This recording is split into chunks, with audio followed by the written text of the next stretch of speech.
Hi friends, Kailasa temple எல்லோரால இருக்கும் கைலாசகத்திலேயே மிகப்பெரிய rock cut temple. அதாவது ஒரு பெரிய பாறையிலிருந்து செதுக்கப்பட்ட கோவில். அதனால தான் இதை மோனோலித்திக் மானுமெண்ட்ஸ்னு சொல்லுவாங்க.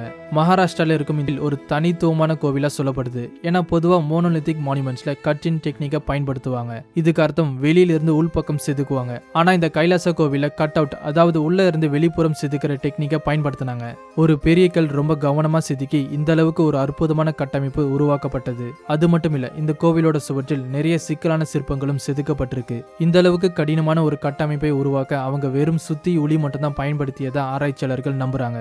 இந்தியாவில் இருக்கும் ஆயிரக்கணக்கான கோவில்ல ராமாயணம் மற்றும் மகாபாரதத்திற்கு சம்பந்தப்பட்ட சிற்பங்கள் இருக்கும். அதே போல கைலாசா கோவில்ல இருக்கும் ஒரு முக்கியமான சிற்பம் ராவணன். இந்த கட்டுமானத்தில் பயன்படுத்தப்பட்ட பாறையோட உண்மையான எடை சுமார் 4 லட்சம் டன் இருக்கும்னு ஆராய்ச்சியாளர்களோட கணிப்பு. இதை கட்டி முடிக்க சுமார் 18 இருந்து 20 வருஷங்கள் ஆனதா சொல்லப்படுது.